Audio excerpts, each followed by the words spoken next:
আল্লাহ তাআলা বলেন, ইয়া আইয়ুহাল্লাযীনা আমানু কুতিবা আলাইকুমুস সিয়াম কামা কুতিবা আলাল্লাযীনা মিন ক্বাবলিকুম লাআল্লাকুম তাত্তাকুন। এই আয়াতটা সূরা বাকারার 183 নম্বর আয়াত। এই আয়াত দিয়েই নবী মুহাম্মদ সাল্লাল্লাহু আলাইহি সাল্লাম তথা উম্মতে মুহাম্মাদীদের উপরে রমজান মাসের রোজা ফরজ করা হয়।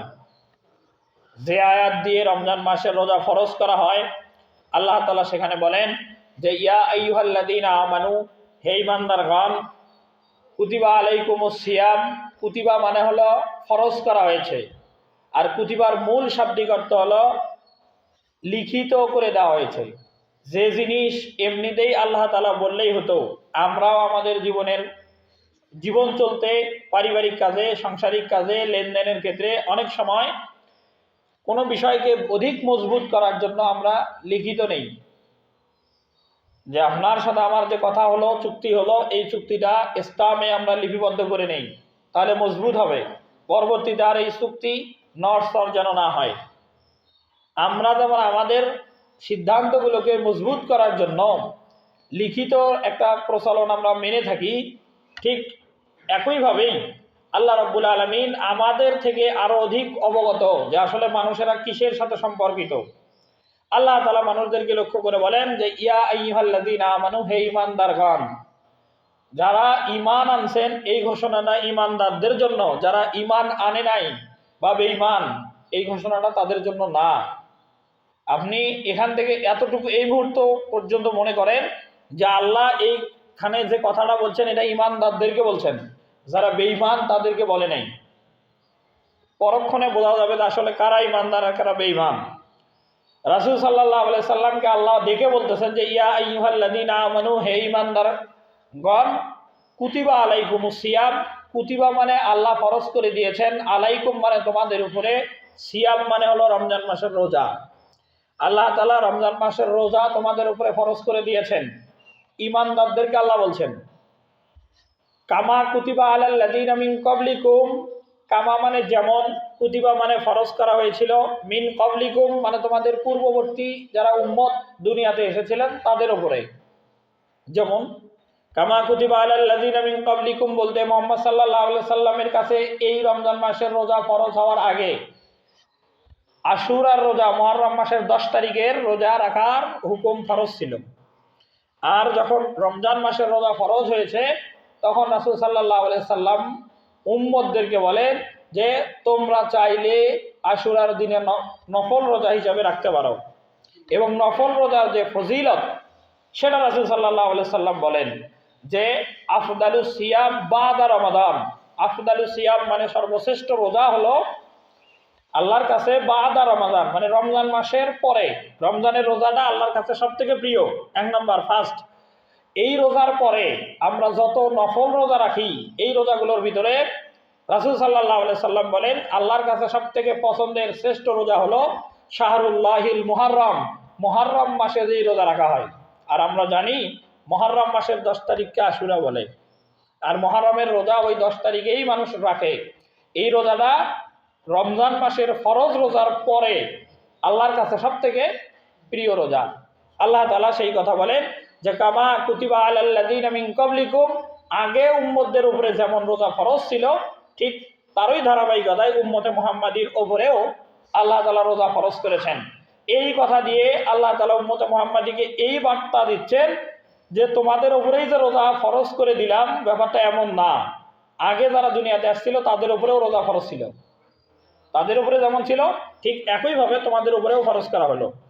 এখন এই রমজান মাসের রোজা যারা রাখবে, এই আয়াত শুরু হয়েছে ঈমানদারদেরকে আহ্বান করে। আল্লাহ তাআলা বলছেন যে ইয়া আইয়ুহাল্লাযীনা আমানু, হে ঈমানদারগণ, কুতিবা আলাইকুমুস সিয়াম, তোমাদের উপরে রোজা ফরজ করা হয়েছে, তোমরা সেই রোজা থাকো। এই আয়াতের কথাটা যদি উল্টানো যায়, পরের এটা 183 নম্বর আয়াত, 84 নম্বর আয়াতে আল্লাহ তাআলা বলছেন জাইয়ামাম মাদুদাত, যে রোজা থাকবে কতদিন, একজন মানুষ রোজা থাকবে কতদিন। 184 নম্বর আয়াত সূরা বাকারা। এখানে আল্লাহ তাআলা বলছেন যে আইয়ামাম মাদুদাত, নির্দিষ্ট হাতে গোনা কয়েকদিন। এই আইয়ামাম মাদুদাতের ব্যাখ্যা হলো যে রমজান মাসটা পুরোটাই 29 দিন অথবা 30 দিন। এই সময়টা মানুষ রোজা রাখবে। ফামান কানা মিনকুম মারিদান, এইখানে আবার আল্লাহ তাআলা মানুষদের জন্য বিষয়টা হালকা করে দিয়েছেন যে ফামান কানা মিনকুম মারিদান, তোমাদের মধ্যে কেউ যদি অসুস্থ হয়, রমজান মাস এসে গেল, আমি নিজেই অসুস্থ হলাম, আপনি অসুস্থ হলেন, তাহলে আপনি রোজা রাখবেন কি না, আপনার উপরে হুকুম কি? এই আল্লাহ তাআলা এই আয়াতে সেই কথা বলছেন যে ফামান কানা মিনকুম মারিদান, রমজান মাসে যদি তোমাদের কেউ খুব গুরুতর অসুস্থ হও, ফামান কানা মিনকুম মারিদান আও আলা সাফারিন, দ্বিতীয় ধাপ, যদি কেউ সফরে যায়, দূরে যায়। সফরের দূরত্ব কি? সফরের দূরত্ব হলো 48 মাইল। এটার কিলোমিটারে মাপলে এই 75 থেকে 80 কিলোমিটার হয়। এই দূরত্বে যদি কেউ যায় এবং 15 দিনের কম সময় থাকার ইচ্ছা করে, যে আমি আজকে যাচ্ছি 70-80 কিলোমিটার দূরে চলে যাব এবং 15 দিনের কম থাকবো, আজকে যাচ্ছি কালকেই আসবো বা 2 দিন পরে আসবো, এই ঘটনাটা যদি রমজান মাসে হয়, এমন সফরকারী ব্যক্তিকে মুসাফির বলে। আর ওই লোকটা আল্লাহ তাআলা বলছেন 2 নম্বর আও আলা সাফারিন, যদি লোকটা সফরে থাকে, যদি লোকটা সফরে থাকে, 2 নম্বর আল্লাহ তাআলা বললেন যে ফামান কানা মিনকুম মারিদান, যদি তোমরা অসুস্থ হও, এটা 1 নম্বর, রোজা রাখতে যদি কেউ ব্যর্থ হয়। 2 নম্বর আও আলা সাফারিন, যদি ব্যক্তি সফরে থাকে, তাহলে ওই লোকটা ফাইদ্দাতুম মিন আইয়ামিন উখারা, ফাইদ্দাতুন মানে সে গনে গনে রাখবে যে আমি অসুস্থ হয়ে থাকলাম কয়দিন, 3 দিন 4 দিন 5 দিন না পুরো মাস, রমজান মাসে রোজা করতে পারলাম না অসুস্থ থাকার কারণে কয়দিন, এই সময়টা সে গনে রাখবে।